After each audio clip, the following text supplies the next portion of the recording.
예, 반갑습니다. 어, 제가 60년에 서울에 올라가지고, 처음 서울 생활을 시작하는데, 그때는 다 거의 못 살았거든요. 그게 못 살으니까 아르바이트를 해도 부끄러운 줄 몰랐어요. 제가 그 대학 4년 동안 거의 다 아르바이트 하면서 다 학교를 다니는데, 그때만 해도 이제 대학생이고 하니까는 좀 정의감 같은 거 좀 있어가지고 그때 우리가 그 대학 1학년 때 4.19를 했으니까 학생들 우쭐할 때거든요. 그 다음에 2학년 때는 이제 5.16을 맞아가지고 또 군부하고도 막 싸우고 이랬던 학생들이, 그래서 학생들이 정의감 이런 게 있었다고 생각해요. 그래서 이제 내 친구들 가운데는 부잣집에 이제 가정교사 가가지고 받을 건 다 받고 나올 때 엄마들한테 훈시를 하고, 이렇게 교육시키면 안 된다고 막 큰 소리 치고 그렇게 그랬다고 하는 얘기가 있습니다. 어쨌든 그런 시대는 모두 가난했기 때문에 가난하다는 것이 부끄럽지도 않고 갈등, 열등의식, 뭐 자존감 이런 거하고 관계 없었거든요. 네, 당당했단 말이죠.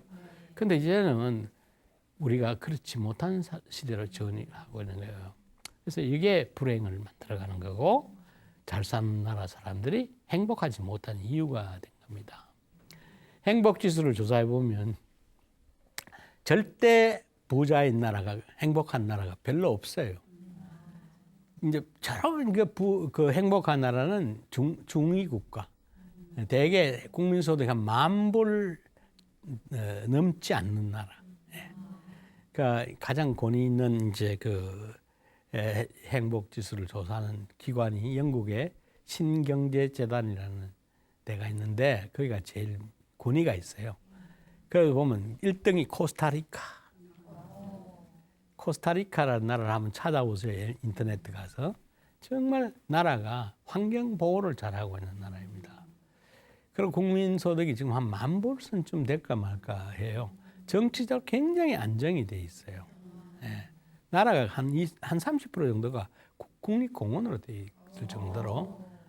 그리고 이제 이제 연안 해안에 석유가 많은 매장량이 있어요. 근데 그 환경 오염된다면 기름을 안 뽑아요. 예. 오히려 풍력과 태양광과 수력과 자연의 이거를 이용을 해가지고 환경 오염 안 된 범위 내에서 국민들이 행복하게 살아가는 거예요. 큰 부자도 없고. 예. 그런 나라들의 서인도 제도에 있는 도미니카라든지 뭐 쿠바라든지 뭐 상대적인 그 보면 10,000불도 안 되나 아주 형편없이 가난한 나라 같이 보이지만은 거기가 행복해요. 아시아에서는요 12국가 행복지수 10위 안에 들어간 나라 딱 한 나라, 베트남. 제가 베트남을 몇 번 이제 그런 관심을 가지고 베트남을 방문했는데, 특별히 저는 그 베트남 안내인들한테 영어를 잘 하더라고. 그래서 너 적대 국가인 미국하고 싸웠는 나라인데 어떻게 네 영어를 배웠냐? 미국에 대해서 적개심이 없냐? 그렇게 한국에 대해 적개심이 없냐? 내가 그런 것도 물어보고 했는데 전혀 없대요. 전혀 없다 그러고 그런 컴플렉스가 없어요. 그리고 자기들은 1등 국가라는 거야. 뭐냐면 그 프랑스를 물리치고요. 프랑스 식민지에서 물리치고 미국을 물리치고 중국하고 국경 경쟁 싸움에서 물리치고, 예. 세계 강대 국가를 다 물리친 이런 자존심이에요. 그러니까 무슨 적개심이 있으면 미국을 지금 배 타고 막 그러겠죠. 웰컴이야. 다낭 같은 항구를 빌려주고 미 해군 그 기지로 그렇게 많이 수십 15년 이상 싸웠잖아요. 온갖 폭탄 다 떨어지고 했는데 한국군가가 청룡부대, 맹호부대 가서 막 많이 죽였잖아요. 배통을 하면서. 그런데 곱대 그게 한국을 얼마나 좋아한다고요. 그 바캉스 보세요. 완전히 영웅이 되다. 예? 그럼 삼성그룹이 가서 베트남의 경제에 뭐 20몇 프로인가를 한다는 거예요. 그러니까 마음속에 막 열등의식, 적개심 이런 게 없으면 행복한 거예요. 예. 그다음에 부탄이라는 나라, 예? 저 히말라야 산중에 불교 국가. 이런 나라가 행복한 나라예요. 우리는 국민수당 3만 불 자랑할 게 아니라 국민들 정신 건강으로 본다면 굉장히 지금 위기에 와 있어. 왜? 우리가 자살률 세계 1등이잖아요. 우울증 세계 1등이잖아요. 이혼율 1등이잖아요. 저출산국 1등이잖아요. 모두 1등이란 말이에요. 지금 나쁜 거. 그래서 사람들은 젊어서 헬조선, 헬조선, 지옥 조선, 헬 코리아 말이야. 지옥이란 말, 헬이란 게. 어떻게 3만 불 국가에서 세계 말이지 GNP로 보면 12위이고 무역 국가로 보면 6인가 그럴 거야 아마. 그래 우리가 이렇게 참 경제적으로 보면 기적을 만들어 놨는데도 국민들이 행복감이나 만족감에 있어서는 그렇고 정신 건강이 지금 얘기한 것처럼 이렇게 저조할까? 그러니까 우리가 뭐 잘 살고 뭐 도시 계획하고 뭐 집 올라가고 한다 해서 그건 나하고 아무 관계 없잖아요. 아니 빌딩 100층 지어봐야 우리가 그게 무슨 내 행복하고 무슨 관계가 있겠어요? 그죠? 그러니까 우리가 이 상대적인 빈곤을 덜 느끼게 하는 게 그게 진정한 의미의 복지고 행복일 거예요. 그게 사회 안정이고. 네. 그래서 우리가 이제 이런 쪽으로 좀 관심을 돌리고 절대적인 그 비교의라는 거 이거 없이 그냥 골고루 행복하게 느끼는 사회가 될 겁니다. 이웃도 그래요. 마찬가지입니다. 막 이웃이 서로 부자가 막 찔락거리고 막 거드름 피우고 하면 주변 사람은 다 화나게 막 하잖아요. 없어도 막 우리 집에 이런 국을 끓였다 하면 한 그릇 가져오고 또 떡을 만들어 한 가져오고 서로 이렇게 주고받을 때 give and take 할 때 우리는 마음을 나누고 공유하고 공감하고 사랑을 실천하는 그런 이제 나라가 이웃이 될 때 우리는 행복하다. 그거 우리는 건강하게 잘 살 것입니다.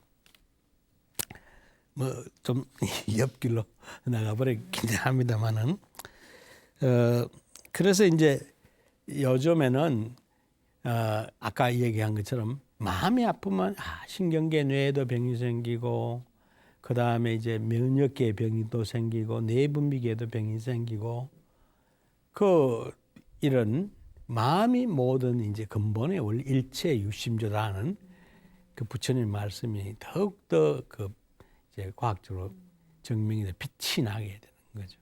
그러니까 어떻게 하면 긍정적인 마인드를 가질까? 그게 문제죠. 그럼 뭐 답이 어디서 나오겠어요? 어떻게 하면 뭐 불안, 우울 이런 거 다 걱정거리 다 들어가내고 참 행복한 마음을 가질 수 있을까요? 마음 닦아야 되죠? 네. 그럼 마음 닦는 게 뭐예요? 네? 좀 자신 있게 얘기해요. 명상이에요. 네. 그래서 제가 명상에 답이 있다 하는 책을 썼죠. 그 책을 좀 읽어봐요. 왜냐하면 그거 아이고는 답이 없어요. 약물요. 몇 시간 동안 작용하죠. 그러면 약기가 떨어지면 다시 이제 옛날 돌아간다. 그러면 또 약물 먹어야 되잖아. 그러면 처음엔 1ml 먹던 게 나중에는 2ml 먹게 되고 3ml 먹게 되고 하루 한 번 먹던 게 2번 먹게 되고 2번 먹던 게 3번 먹게 되고 그렇죠? 네. 그거는 근본 치료가 아니란 말이에요. 네. 그래 자기 마음을 어떻게 하면 이제 노력을 많이 해야 되겠지만은 건강하게 건전하게 행복하게 가질 수 있는가 그 공부를 하는 게 여러분들이 마땅히 자기 자신을 위해서 남을 위해 하는 게 아니고 자기 자신의 고뇌를 드러내기 위해서 그래서 그게 성인들이 가르쳐 놓은 성인들이 우리들에게 가르쳐 주신 그걸 우리는 오늘날 과학으로 합리적으로 과학적으로 이제 하는 그런 방법을 오늘 이제 많이 알게 됐으니까 쉽게 하는 방법이 프로그램이라는 거예요. 그게 네.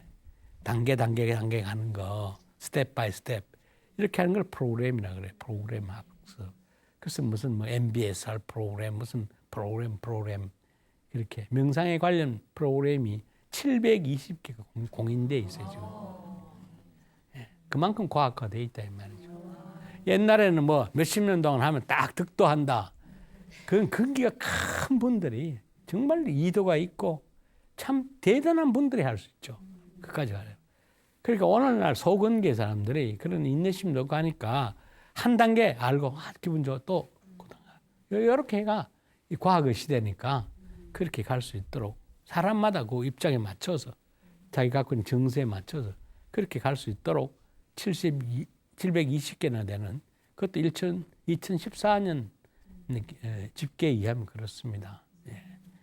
예, 그러니까 여러분도 그 중에 자기에게 맞는 걸 찾아서 가야 되겠죠. 예, 그러면서 여러분의 고뇌는 스스로 노력하지 않는 자는 절대 고뇌를 벗어날 수가 없습니다.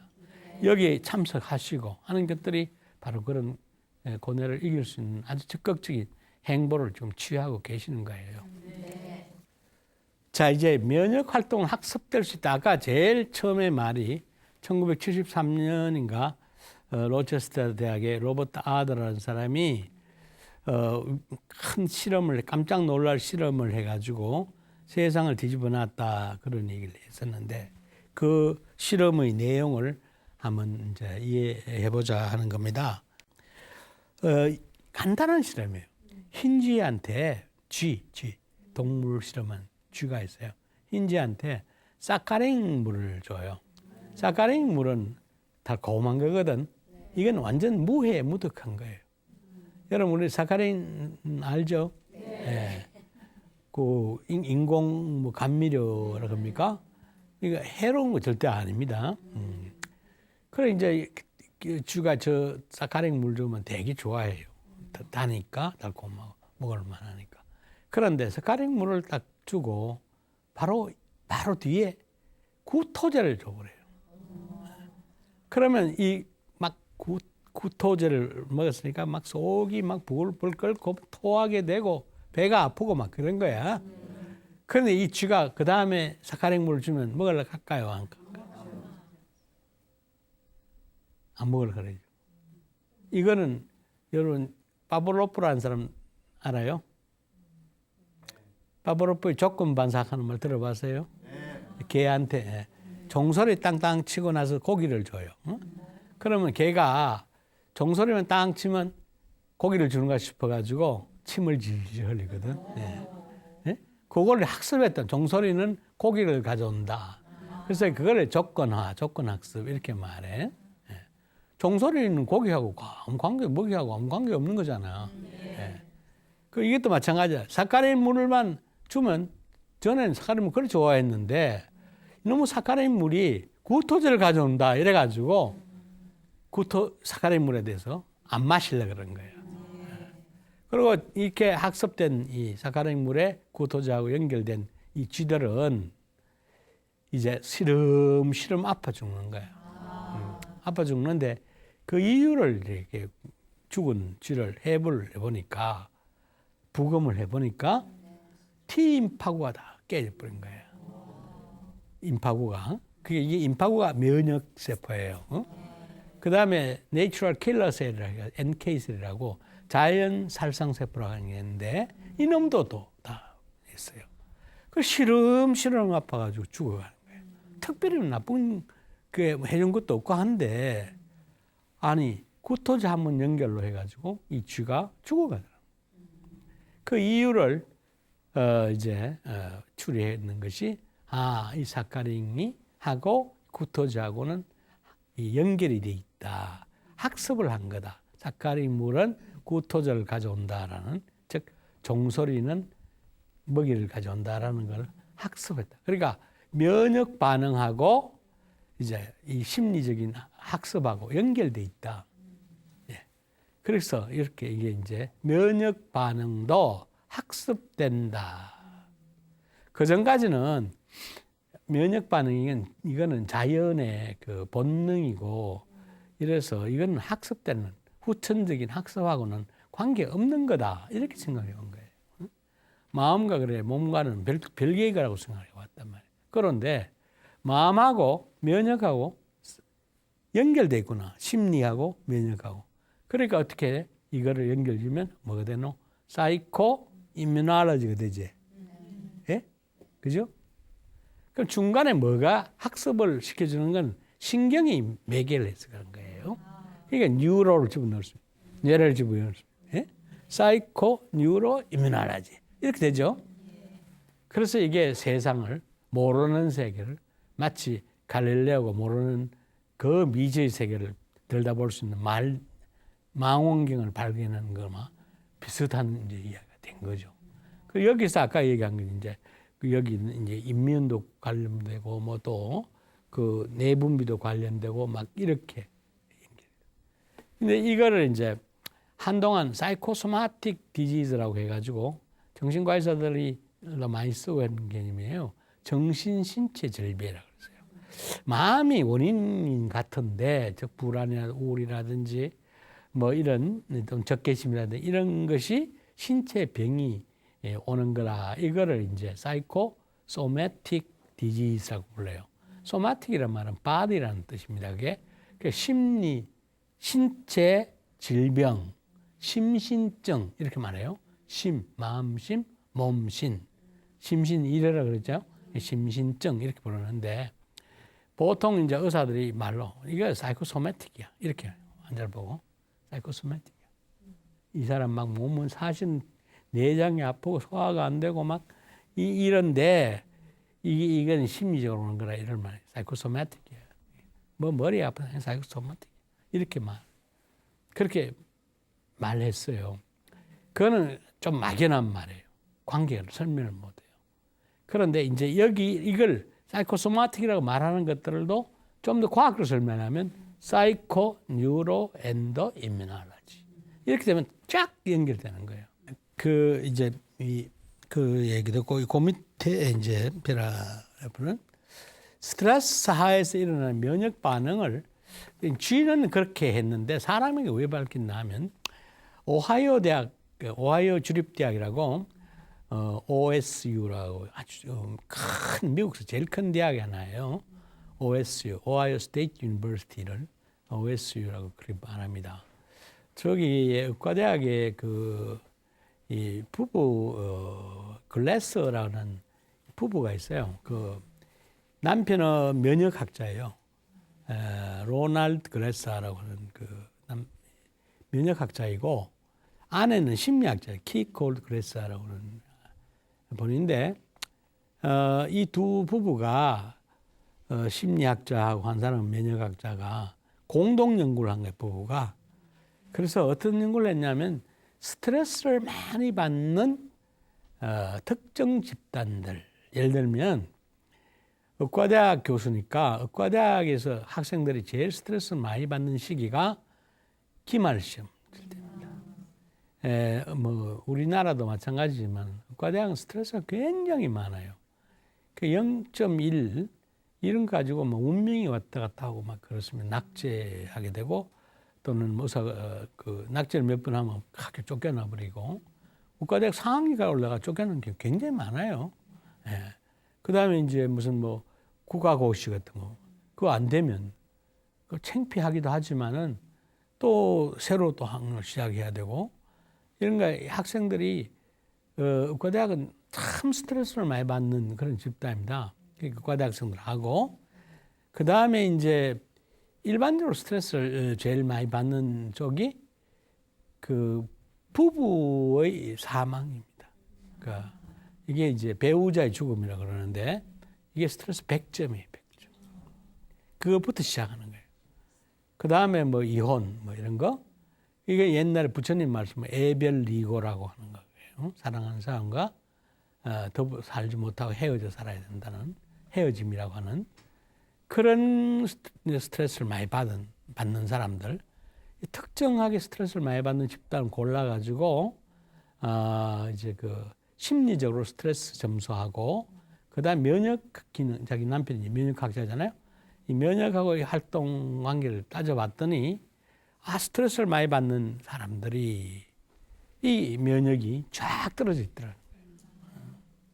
이 아주 일관된 상관관계를 알 수가 있게 됐습니다. 그래가지고 이 이제 이런 사람들한테 명상을 시켜본 거예요.